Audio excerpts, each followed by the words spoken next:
I recently noticed that the last time I made a 50 things I don't buy or own as a minimalist video was 6 years ago. And in that time, some things have definitely changed. I still consider myself a minimalist today, but the ways that it shows up in my life are different now than before. So I thought it'd be fun to make an update and share with you 50 things I don't buy or own as someone who's been a minimalist for more than 10 years now. Of course, this list is very personal to me. It reflects my current lifestyle, preferences, personality, and so it is 100% okay if you do buy or own some of these things. I'm not saying that no one should buy these things. I'm just saying that I'm choosing not to. So hopefully you can get some ideas and inspiration here for yourself as well. I divided this list up into 8 different categories with video chapters. And as always, feel free to grab something nice for yourself to drink and join me if you want. I have some chamomile and fennel tea right here. So grab yourself something nice too if you want, and let's dive right in. All right, category 1 is home environment and cleaning. And let's start off with an easy one. I stopped buying paper towels. I stopped buying these many years ago, and I've actually found it really easy just to not have them in the house. I use reusable cloths for like 95% of the things that I want to clean. And if there is something that I don't want to use a reusable cloth for, I just use a bit of toilet paper. So we always have a roll of toilet paper in the kitchen, which is similar to having a roll of paper towels in the kitchen, but it's also different because I rarely use it. And I find that if I have paper towels in the kitchen, I just use it for everything because it's so easy. And not having them means that I use my reusable cloths for like 95% of this stuff. And the one roll of toilet paper lasts ages and ages, so I find it easy this way. No more paper towels for me. Number 2 is scented candles, air fresheners, or anything scented for the home. For me, this has to do with 2 big reasons. The first is I find them to be quite expensive for how long they last, especially with the home perfume or like the scented sticks and things. Don't really last as long in my opinion, and they are really pricey. And the second reason is that with the scented candles and the air fresheners, I find that they give me a headache, and I really don't like that, obviously. So I prefer to just not have anything scented in the home and just make sure that we are ventilating well and frequently. That way your home still smells clean and fresh, and I don't have all of that scented stuff hanging in the air that I don't really know if it's like safe or if it's going to give me a headache. So I stopped buying these 2. Number 3 is trendy decor items, and also the mass-produced so-called minimalist decor items that you have.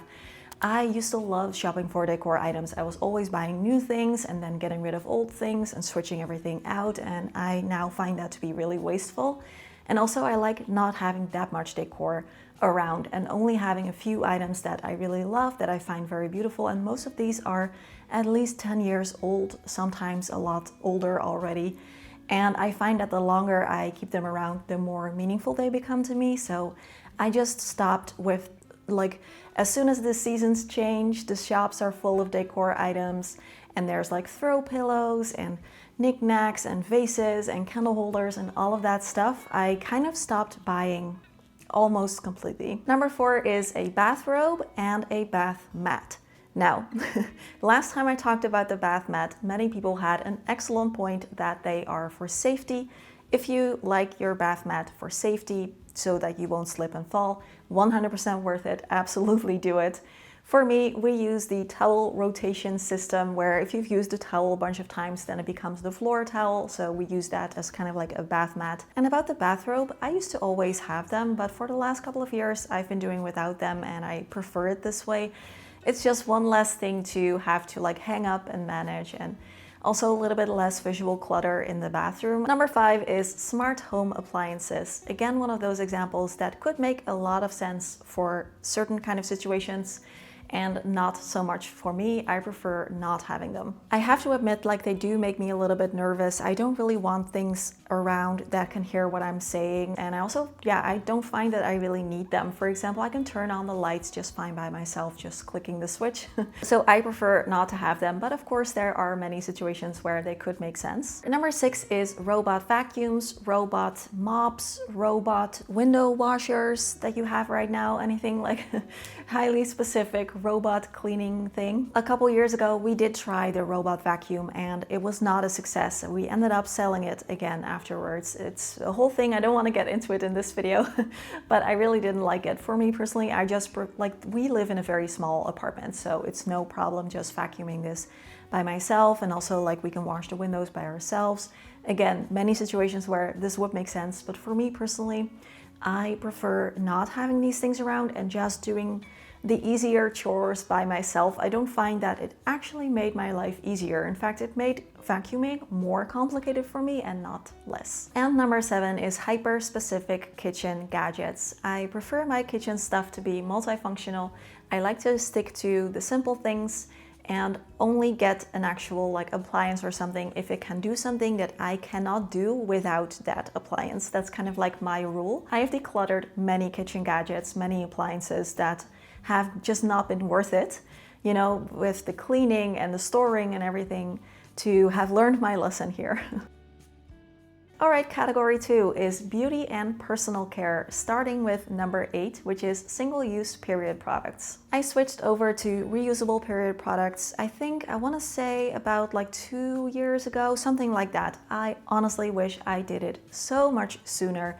Not only is it better for the environment and better for my wallet, but they've also made my periods so much easier to deal with. Number 9 is laser masks or other kinds of anti-aging gadgets. Now that I'm starting to approach 40, I really feel like the companies out there know this and they are trying to market these kinds of products to me all the time to make me feel insecure about aging, or to make me fear aging or getting wrinkles, and to try and sell me stuff, and I just want to not fall for that one. No shade to anyone who likes using these products, but I am just really not a fan. Of course, I want to take care of my skin, you know, with healthy habits and wearing sunscreen and drinking enough water and, you know, sleeping enough, all those kinds of things. But I really don't want to be like having my like laser mask on or something. Like, that's really not my preferred approach to aging. Let's put it that way. And number 10 is wellness gadgets. So I get so many emails from companies asking me to promote these kinds of products on my channel, and I always turn them down because I'm a firm believer that self-care, true self-care, most of the time is free, and we don't need anything like that stimulates our whatever like high-tech wellness gadgets that you have right now. Most of the self-care things that I do are free or almost free, and they are definitely by far the most successful ways that I can take care of myself. I don't need to buy gadgets for this. And so I also don't want to promote them to my viewers. Number 11 are loofahs or other kind of like scrubbing mechanisms, or body scrub in general. That's because I use these. These are washcloths in the Netherlands, and I learned that these are not what washcloths look like in other places in the world, which is very funny to me because this is what I'm used to. They're like literally translated into washy hands.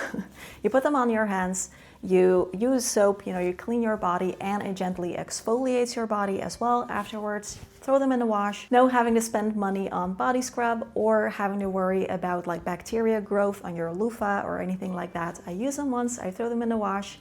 Easy peasy.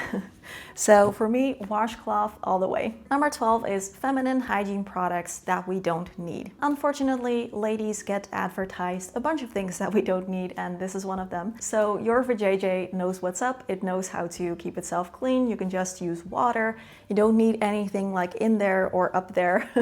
And we don't need to be buying that stuff. And if you do feel like there might be something going on down there, you're much better off going to your doctor and talking about it, which I know is awkward and not fun, but it's better than buying products you don't need that could possibly even disrupt your pH levels and stuff. Number 13 is makeup, skincare, cosmetics, hair care, whatever you name it, that I'm not used to using. So I've been kind of using the same products for quite a long time. I kind of stick to my tried and true products that I know and love. Whenever they run out, I'll go get a replacement, or sometimes I'll keep an eye on when they go on sale and I like buy two.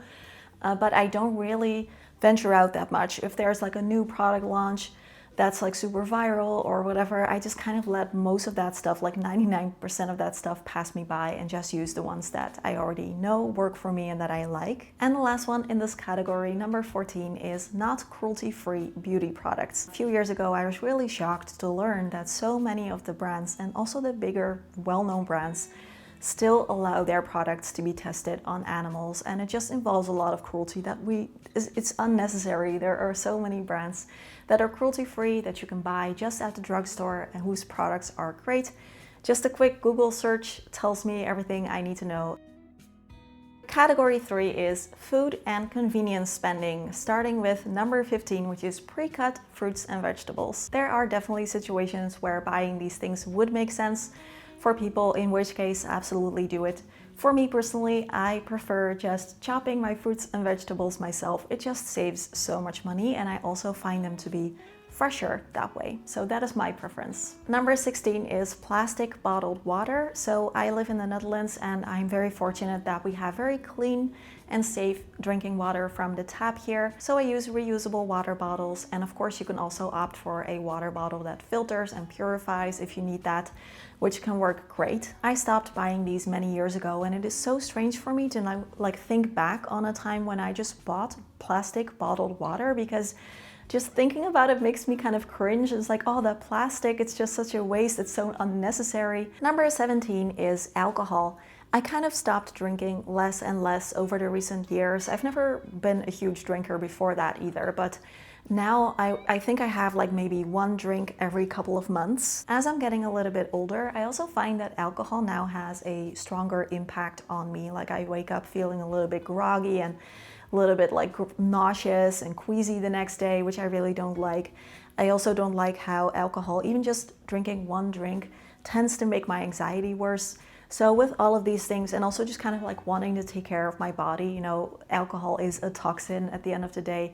So I'm not trying to like demonize having a drink every once in a while, but for me personally, I just really like that feeling of hardly drinking any alcohol. I just like waking up feeling refreshed in the morning, or as we say here in the Netherlands, fris en fruitig, which translates to fresh and fruity, over having had a drink the night before. Number 18 is food delivery apps. It is very rare that we get food delivered here because I just usually find it to be not worth the price. But sometimes we will. In that case, I will order it at the restaurant's own website instead of through a food delivery app, which usually will be cheaper for me and better for the restaurant because they don't have to pay the food delivery app a commission on that. So I avoid using food delivery apps ever. And also number 19 is grocery delivery services. For example, those services where you can select meals and then they will send you those ingredients that are measured for those meals as a subscription. I always find it a little funny when people say like, yeah, it's cheaper than getting takeout. And I'm always thinking like, yeah, it should be cheaper than getting takeout because you have to cook the thing yourself still. You still have to cook, you still have to do the dishes. So I think a much fairer comparison with the price is comparing it to having your regular groceries delivered.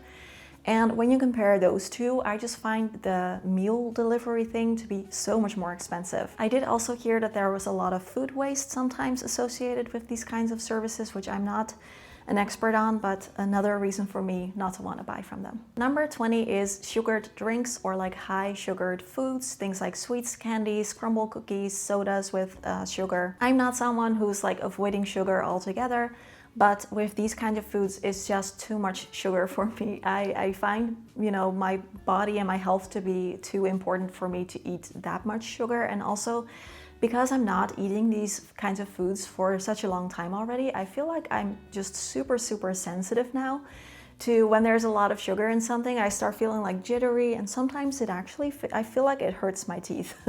So I like sweet stuff, but not overly sweet. So of course, like I might have a piece of chocolate sometime, or like a piece of cake or a pastry or something. I'm not avoiding sugar altogether, but these high sugary foods and drinks, I actually like never really eat or drink. Number 21 is health food fast. juice cleanses, detox products. I've never really bought them. I am a dietitian by trade, I guess. Like I did graduate as a dietitian. I know a little bit about nutrition, and I know that the body is perfectly capable of detoxing itself, and we don't need to buy any super expensive like health food fads or detox juices or pills or anything for that. I do take some supplements and stuff, but nothing too like extreme, I guess. And number 22, oddly specific, avocado toast. So when we go out for like breakfast or lunch or something, avocado toast and other similar things like it are not what I really gravitate towards, because it's just one of those things that is so easy to make yourself and kind of expensive. Like when you go out for breakfast and I see a 15 euro avocado toast, I'm like, oh, it kind of blows my mind. I really like eating out sometimes and I really enjoy it, but I usually try to choose something that I cannot just as easily make myself at home using like 2 or 3 ingredients, you know? Category 4 is clothing and fashion, and number 23 is high maintenance clothing. I stopped many years ago buying things that need to be hand washed or can only be dry cleaned or need to be ironed a lot. Anything that just requires a lot of maintenance. So I just opt for things that I can just wash in the washing machine on a gentle cycle. I do line dry all of my clothing and all of my laundry in general because we don't have a dryer. I guess that's another thing I don't own as a minimalist, a dryer.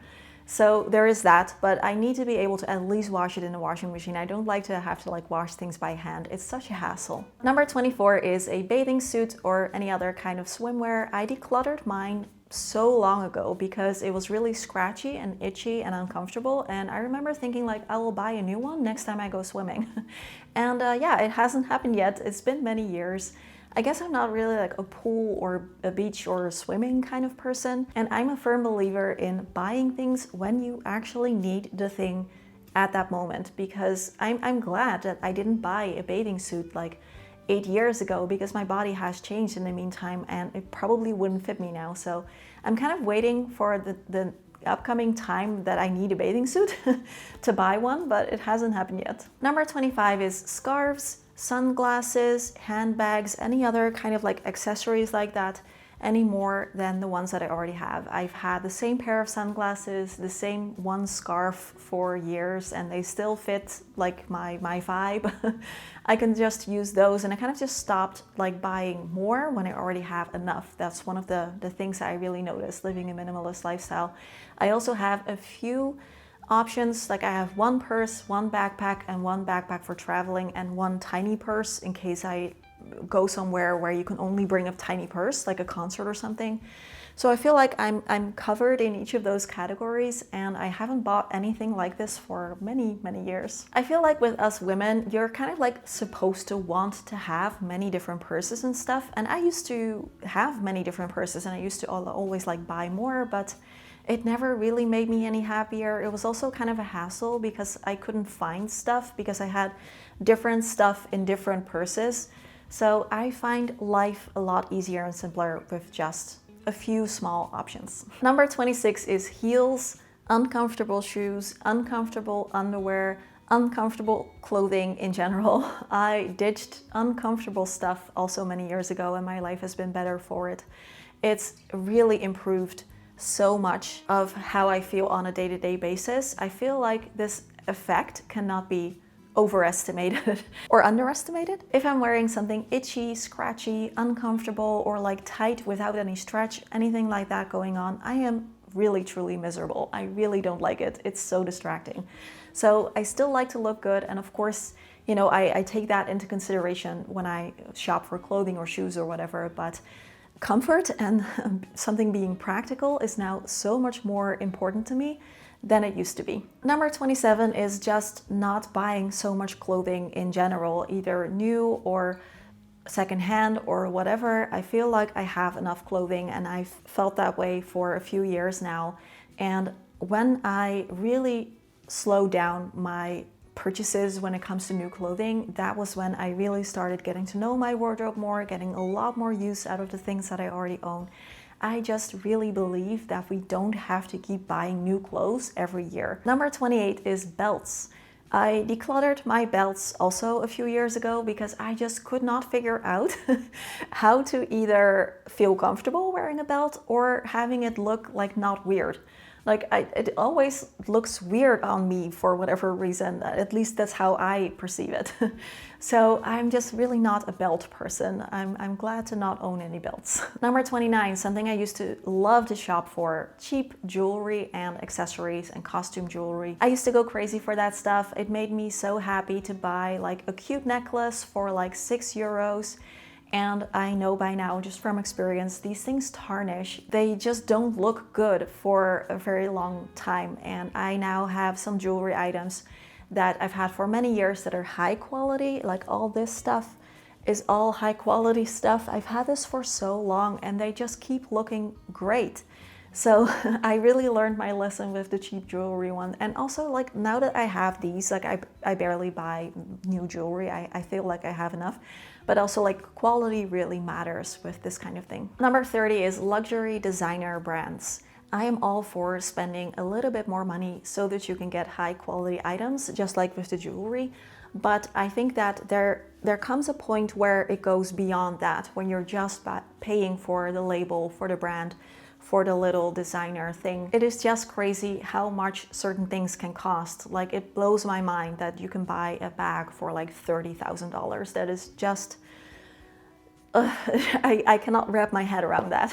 And number 31 is clothing items that I kind of need something else for in order to be able to wear it. This has been one of my lessons during my journey with minimalism, that I used to buy things that I felt like were maybe aspirational, or like, oh, this would be like, I love to be the person who wears something like this, and then I would just buy it and think to myself like, okay, I'll figure it out later, and I'll buy the shoes for it, or I'll buy the bra for it, or something.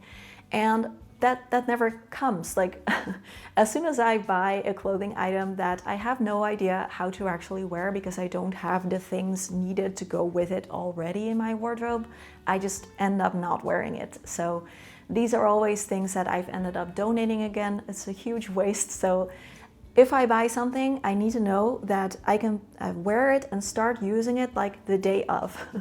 And that's kind of like my little rule. Category 5 is transportation, and then item 32 is I don't own a car. We've been living car-free for about 13 years now, and I'm so happy that this is possible for us. It is partly because we live in the Netherlands and we have a really good public transportation system here.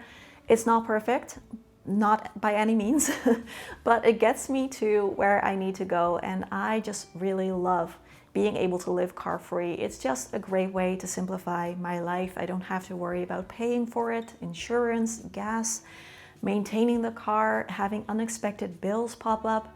I just take the bus, the tram, the train, the subway. I can go basically everywhere that I want to go. The only downside there is that sometimes it takes a lot longer. Like, if I want to visit my friend who lives on the other side of the country, it takes me like 3 hours to get there. Whereas if I was to drive to her, it'd be more like an hour and 15 minutes. So that happens.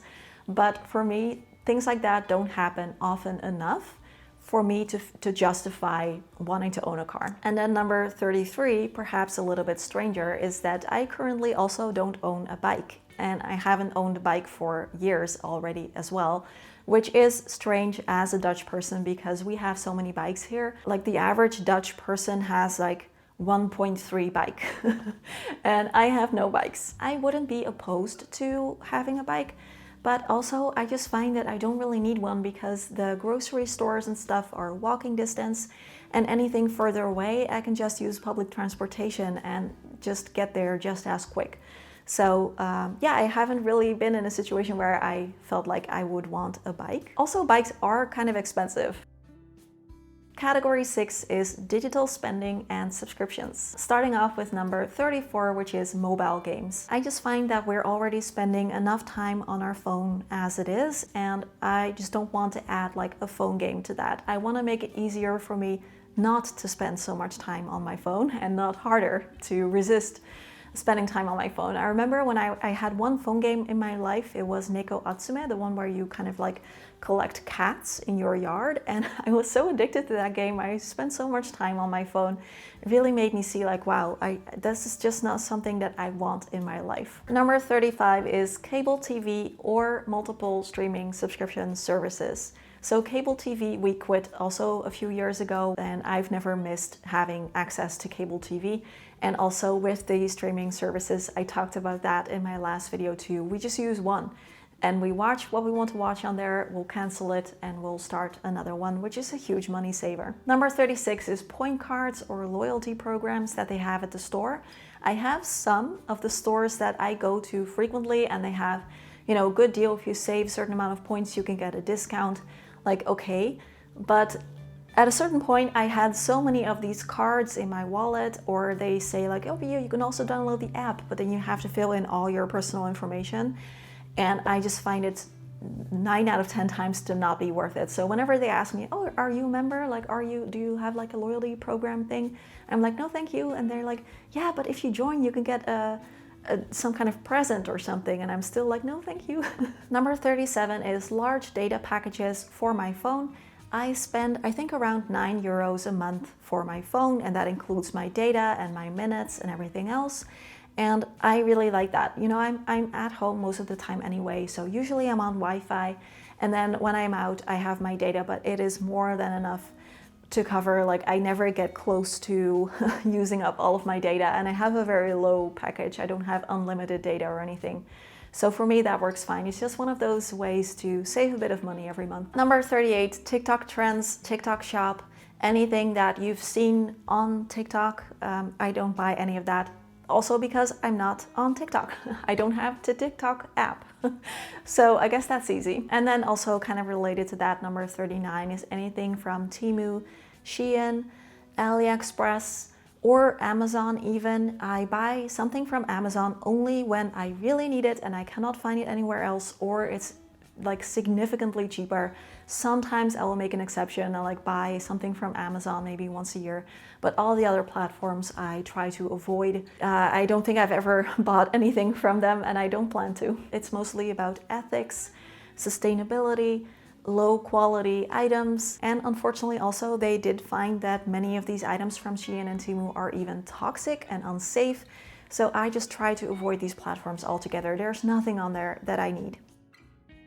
Category 7 is habits and social spending. So the first one is number 40, which is holiday decorations. Of course, this is very, very personal, but I really like not having any. It just simplifies the whole holidays. I'm not really like a huge decorator. I enjoy the holiday decorations when I go out during that season. I find it to be very cozy and nice, but I don't really feel like I want stuff here that I have to then also store away for the rest of the year. We did used to have a fake Christmas tree and a few ornaments, and it looked kind of bad because it was a very cheap one, because, you know, we didn't have a lot of money and I wanted something.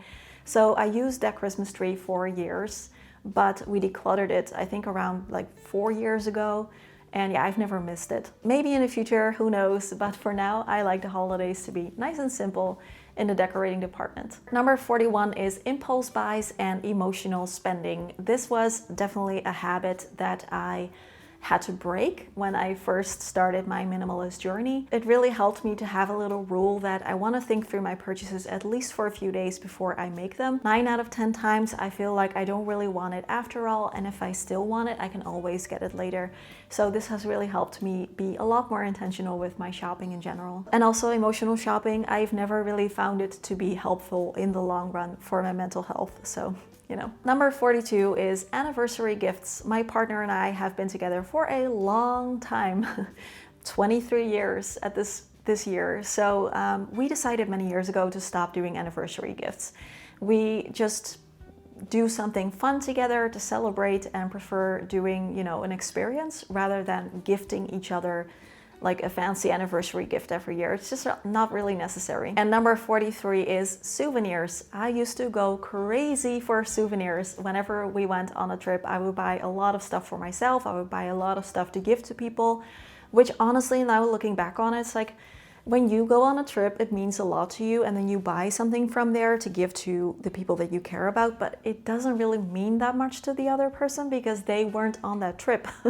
And also, not buying any souvenirs for myself has made our trips a lot more stress-free. I don't have to like peruse all the stores trying to find good stuff and then finding some way to fit it all into my suitcase to bring back home. What I will do is maybe buy a tea from there that is local, or something that I can actually use, like a mug or something functional.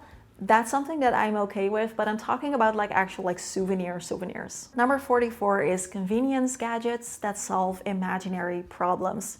I am always amazed by how companies are able to invent problems to then sell us a solution to that problem where it really didn't need a solution most of the time. Not every small inconvenience, in my opinion, warrants buying something to solve that really small, tiny inconvenience that you might not have even really realized is an inconvenience before they try to sell you a product for it. And number 45 is single-use plastic bags for shopping or reusable bags for shopping because I already have enough of those already. It's really strange for me to think back now on when I used to just buy fruit and vegetables and they would give those free plastic baggies that you could put it into, and I would just do that, and I didn't really think about all that plastic. I just use my reusable bags now and it's not any more difficult. But I also try to be careful with the reusable shopping bags because those also take resources to make.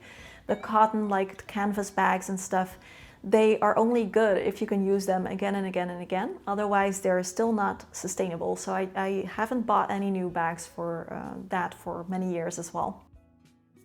All right, category 8 is hobbies and lifestyle. And then number 46 is any wearable trackers or Fitbits. Again, one of those examples where they could make sense for someone. Some people really like theirs and find a lot of joy and benefit from them, in which case, you know, that's totally fine.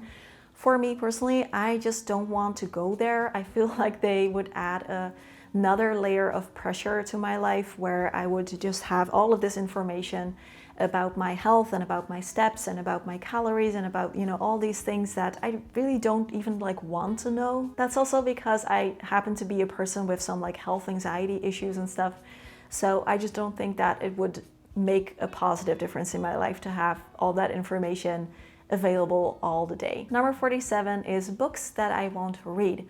So I've always loved reading. Reading is one of my favorite hobbies, one of my favorite self-care activities. I love reading fiction mostly, but I've always had the rule for myself that I have to read every book that I still have before I'm allowed to buy new ones.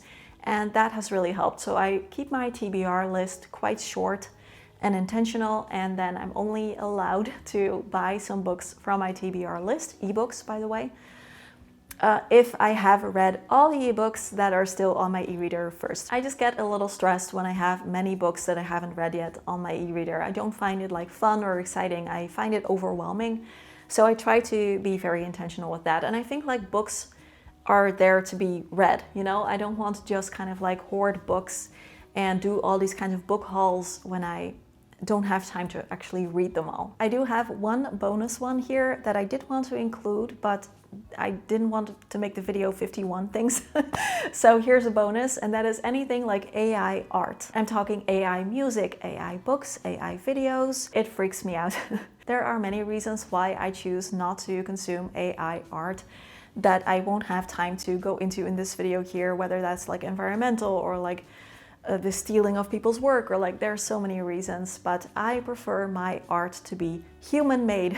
Number 48 is magazines. This is something that I've kind of phased out gradually, I guess, over time, because I used to buy magazines and I used to enjoy reading them, but over time I found them to be mostly just kind of advertisement. So magazines would just kind of pile up and just sit there, and it's just paper clutter and stuff. So I haven't bought any in a long time, and I personally prefer it that way. If you do enjoy magazines but you also don't know what to do with them once you finish them, I know that oftentimes you can find them at the library, so I think that that would be a great solution in that case. Number 49 is exercise subscriptions. I'll keep this short because I've talked about it many times, but I do my workouts at home for free with YouTube videos, or I go for a long walk. And number 50 is animal products.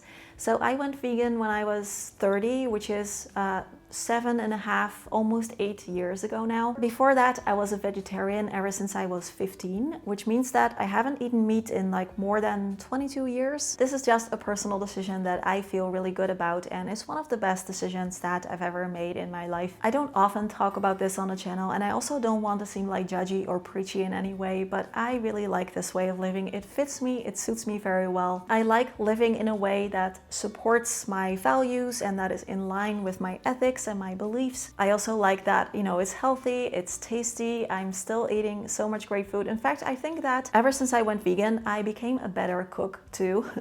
Because yeah, there's so much nice food to eat. I don't really find it difficult. I'm just really used to it by now. I sometimes get questions about this, like why are some minimalists also vegan, and are these things kind of like intertwined in a way? And I feel like they can be, but not for everyone. I just feel like minimalism really kind of invites you to think about your consumption habits, your purchases, and the effect that these things have on either you or maybe on the planet, on the animals. Like you really think things through a lot more, and that is where, you know, sometimes lifestyle changes like going vegan can also follow going minimalist. I feel like they're definitely not the same things, obviously, but one kind of like invites you to maybe think about the other. And that can also happen with fast fashion, or, you know, your plastic consumption, or, you know, so many things actually. It's really interesting. All right, that's it. My updated version of 50 things I don't buy or own as a minimalist. I would love to hear your thoughts in the comments. And of course, can you please share something that you've stopped buying that changed your life in a positive way? I'm really curious. I want to thank you for sticking around all the way until the end of this video, which undoubtedly has gone quite long, even though I really try to keep it succinct. So thank you. And also an extra special thank you to my channel supporters who are helping me to keep the channel going. I post 2 extra videos for channel supporters every month. You can join either on Patreon or on YouTube memberships. They are the same, I just have both options available, but they are the same extra videos, the same extra content. So it's just a matter of which platform you would prefer, Patreon or YouTube. And with the help of my channel supporters, I can keep doing this as my job and keep making the free videos for everyone here on YouTube. So it's truly a win-win, and it's also just a really fun community. If you enjoy my videos here and you want to support my work and also get access to all the extra bonus videos that I've posted so far, there are many up that you can catch up on, then I will leave the links in the description box below. And as always, questions, comments, conversations down below. Have a wonderful, wonderful day, and I will see you all again really soon. Bye-bye.